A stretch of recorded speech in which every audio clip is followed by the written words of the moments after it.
Hello and welcome back to Taking Back Saturday, a Happy Buyers Club podcast where we break down the real estate market each and every Friday to help home buyers build confidence, follow a process and hopefully buy really happy. I'm your host, Chayse Jones, and joining me as he does each and every day of each and every week, it's my man, Sam Hunter. How are you? Even on a Sunday this week. It never ends. Can't get enough of each other. Chat through the Broncos, swap cars on a Sunday. Here we are on a Monday. That's how we make the magic happen, guys. Indeed.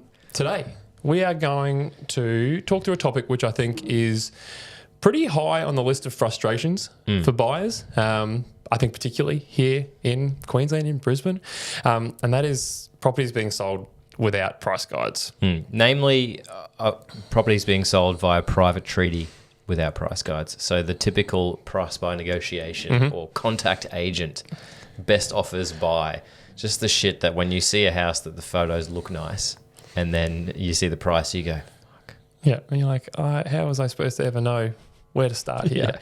Yeah. And therein lies the frustration. It is done by design to some extent. Agents put, things behind those banners because they want to attract interest. They don't want to potentially put their neck out there with a price on there, miss the mark, and not have the right people come and attend the open. 100%. It is way worse to reduce the price on a property than to have no price and see where you end up after a couple of weeks. Like, I get it. I used to sit in listing presentations opposite sellers on a table like this, and I'd be like, price by negotiation works, right?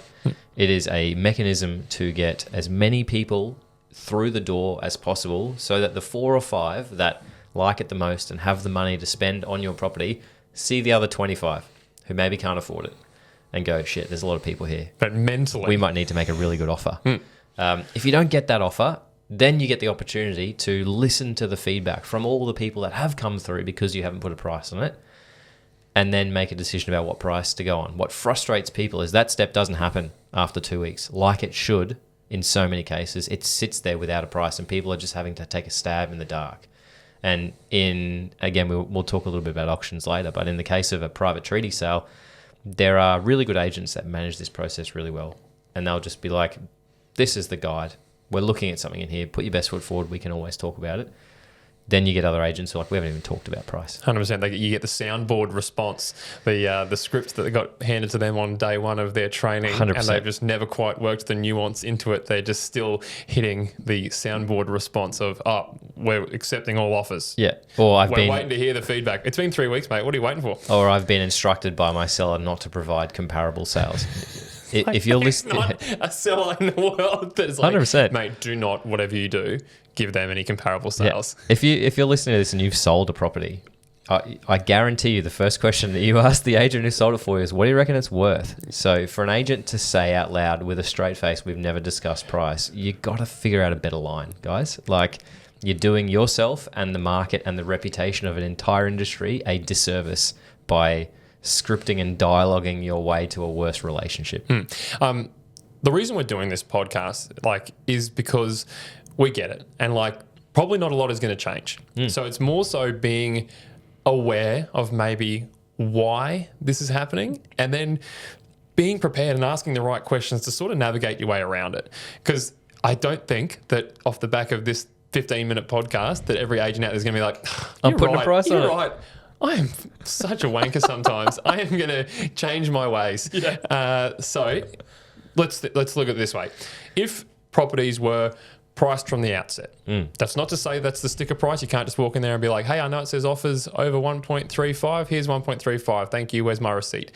It's not the way it happens. Invariably, pricing seems to attract a lot of people because people love it because they're like, wow, I have somewhat of an idea of what I can. I'll pay $100,000 more for that. Yeah, keep going. Yeah. Add. So, the devil you know, the devil you don't. The price is on there. It often sells well in excess of it. So, learning how to navigate it, learning where to, do your research, understand value, so that you're not going in there completely blind and completely driven by the answers that an agent's giving you is so crucial. And I know it all sounds like, as it always does, work, but that work will pay off. For sure. I think it is, the market, in our opinion, picked up a bit of steam over the last couple of weeks, which is good if you're on one side of the fence. It's probably good for buyers as well, because that will encourage more people to market, and that sort of where is everything will feel a little bit less after Easter. It'll feel like nothing for the next 2 weeks. Yep. Be prepared for that. Take a break. Enjoy it. Go out for breakfast instead of going to an 8:30 a.m. open home. Like, live your lives for a couple of weeks, and then be prepared to do all the things we're going to talk about in the next 10 minutes when the next price by negotiation or contact agent property comes on. You're exactly right about it being frustration, but the way of moving past that is just accepting it. It will be a reality of it. There, 6 out of the 10 properties that you like during your 6 months in the market are probably going to be priced by negotiation. There might be 2 others that are auction. If you get mad about it, doesn't change the fact, right? Just need to accept it. You need to ring them up and you'd be like, hey, do you have a price guide? If they give you one of those bullshit responses, share what is comfortable, a comfortable level of spend for you, and just be like, we're looking for, a 4-bedroom house up to 1.6, and just be quiet and gauge their response from there. You don't have to say, should we come and see it, right? They'll entertain it. I imagine if it's any agent under the sun, they'll say, yeah, definitely got to come and be there. But what you can do, and it's the same thing that we talk about on this show week in, week out, is the new listing comes online on a Thursday evening, as so many have been at the moment, to build momentum into that first Saturday open home at 10 o'clock, like everything. It comes online. It's priced by negotiation. It's a 4-bed, 2-bath in Wavell Heights, our favourite suburb at the moment, right? The Carina Heights. Carina Heights of the North. Yeah. You're welcome, Wavell Heights and Carina Heights residences. Anyway. It comes online. It's 4-bed, 2-bath, 2-car. It's sitting on 607. That's a pretty standard family home in Wavell Heights. Click sold. Click 4-bed, 2-bath, 500 to 700, and look at what the last 3 sales like that house were, right? How does it compare to those 3? Before you call the agent. Bang. Then you can call the agent. Instead of asking, do you have a price guide? You can say, how does it compare to 123 Smith Street? And they should know their stuff. They should be able to say, it's a worse home, it's a better home, it had a pool, it didn't have a pool. Yep. There's your price guide. It isn't just. It's almost like a verbal comparable sales report, but with context. And it shows you've done your homework. So you already positioned yourself as the best buyer. They're like, that's this guy inquired. knows what he's talking about. They're like, one, you made a phone call or even sent a text message, right? Versus price guide button on REA, send email, get mad about no reply, right? I'm not to say that they shouldn't reply to you. They should. But probably what you'll get is an automated email reply with the developer report and a few other things in there and everything like that. And they'll take that as a response. You don't get the context that a phone call or a text message affords you. Then you get the opportunity to say, hey, we spoke through the week. It's like 123 Smith Street. I agree with your assessment. I don't agree with your assessment, and here's why. It just means that you can actually start making price by negotiation or no price marketing work for you, rather than work against you as everybody else is by just getting mad and stamping their feet and hoping that it's going to change one day. 100%. And speaking of, speaking to agents and the sentiment out there in the market right now, and what you're going to see a lot of, even post Easter, we're going to see a tremendous amount of this. And it sort of harbours back to a podcast we did 2 weeks ago about pre-Easter markets and seller expectations. I spoke to a handful of agents over the weekend that all had the exact same sentiment regarding properties at certain price points. And this market in the mid-ones, call it now, mid-ones and up, everyone has said it's auction or nothing at the moment. That sellers need to see 3 weeks worth of market feedback, 5 minutes out on the floor with the gavel out in front, for them to understand where the market sits for their property. And that is due to the fact that, like we said, that market has probably flattened out a bit, or at least steadied, but the expectations have continued to grow. So the gap is there, and the only way for those sellers to potentially reconcile with that fact is to see 3 weeks worth of opens with good numbers. It feels like there's people out. There's certainly shoes in front of doors at the moment on Saturdays. If they've had 50 groups through in 3 weeks, they've had at least a third of them give some kind of feedback on it, and then you get people there on the day, and it's like, guys, there's your buyer. 100%. Let's work out a way to actually let them buy it. And let's go into bat for the good real estate agents of the greater Brisbane area for a second here. And let's wind all the way back to that dining room table meeting. The kids are in bed. The agent's gone to see them at like 7 o'clock at night. Everyone's exhausted. And the agent's like, what do you guys want? And that family who loves their house, but maybe it's just a bit too small for them, or they want to move closer in or further out, whatever it is, they go, well, we want 1.8. And the agent's got a comparable sales report in front of them that they'd love to provide all the sellers, and it says that they're all worth 165, right? The most dangerous thing that the agent can do for those people to protect their result is put a price of 1.8 on it, because he'd have nothing. No inquiry, no feedback, no one through an open home, except someone who might have 2.5, who thinks they're getting a deal, and then gets there and is like, well, it's probably not worth it, right? So that is why they choose the no price market. Auction is a intense campaign for sellers and buyers alike. It's not for everybody, and not every property is an auction property. But price by negotiation affords those people time to hear it from somebody that isn't the agent, because a seller's prerogative, if they want 1.8 and the agent says it's 1.6, the seller's first thought, even if they've got a long-term relationship with that agent, is, you're just telling me that because you want to get paid. And a good agent will be like, let's see what the market says. But it's only for 2 weeks. That's where people get frustrated, I think, is when it sits there for a long period of time. Stale. Yeah, with no indication of what they're actually looking for, no indication of their motivations, and no indication of, if you've got this money, you should go and see this property. The first couple of weeks, I think, it's acceptable if you know how to navigate around it, and it is simply look at what's sold, ask the question, how does it compare? It's the same for an auction property. 100% it is, because obviously it's super dumb that we can't provide price guides here in Queensland.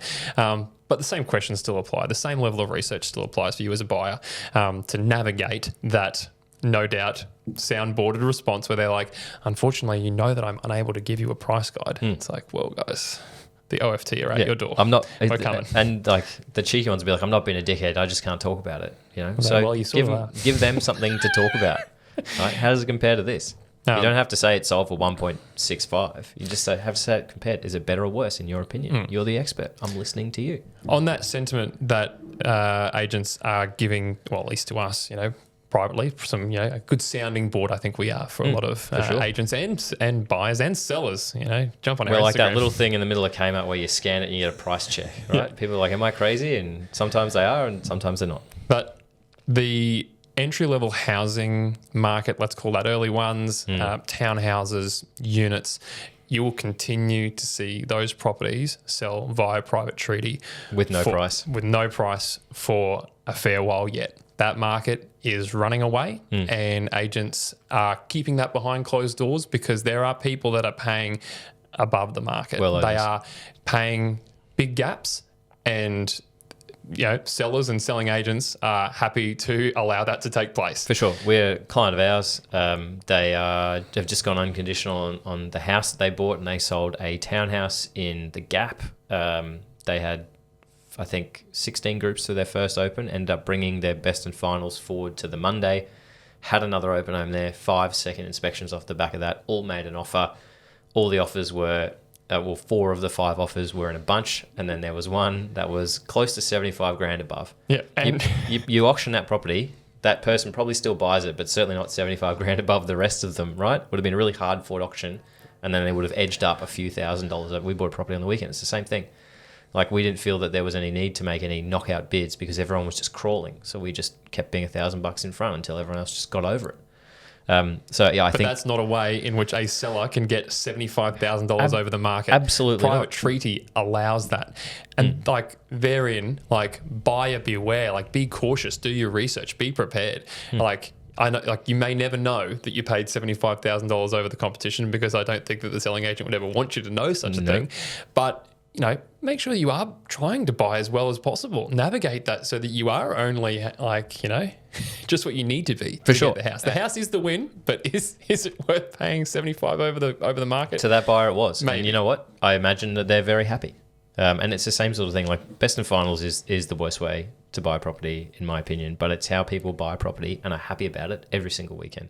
It's how agents sell property and the sellers are happy about it every single weekend. So there's nothing we can do about it. You can just understand the process, put your best foot forward, and you walk away with a house, you walk away with no regrets. That's the reality of it. You just don't have the opportunity of knowing whether you've won or lost by a gap or not. Yeah. So now that we know why things are done the way they are, all we can do is ask better questions, do better research, and keep listening to Taking Back Saturday every week. On that note, I'm going to double down on the key point of this entire conversation, which is just when you see that one come online, you like the look of it, take less than 60 seconds to click sold and put the same number of bedrooms in the same suburb, and just look at the last 3 that have sold. Write down those 3 or 4 addresses and use those as your tool Yeah. for asking a better question. How does it compare? And then if you do get comparable sales from the agent on the weekend, whether it's auction or private treaty, are the ones that you looked at the ones that they've provided, or are the ones that they've provided picked out of thin Curated. air that the house next door sold for 1.65, but they've picked a house in the neighbouring suburb that was newer and it sold for 1.8,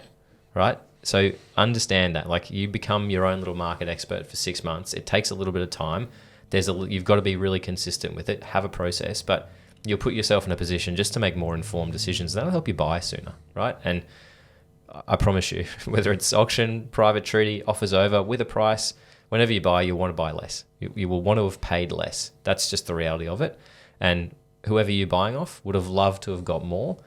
Both of you need information to make good decisions. They've got an agent. You guys have sold sections of realestate.com, this podcast, and wherever else you're getting good information from. But you're right. Like, as a buyer, here I am being a market expert for a few months. Gives me the best opportunity to understand where value sits. But when the right one does present itself, you've got to know when is the right time to pay the premium to 100%. get the right house. Yeah, for sure. And that is real estate 101 is I think we said it in our March market update. Like, the sold data tells a story, but it's not necessarily how you play the game. A house may be worth more to you than the comparable sale says it is, and that's okay. Yep. That's how you go and buy a great house that you're going to live in and be super happy in for a really long time. 100%. The house is the win. Thank you, guys. He's Sam. I'm Chase. Cue the song.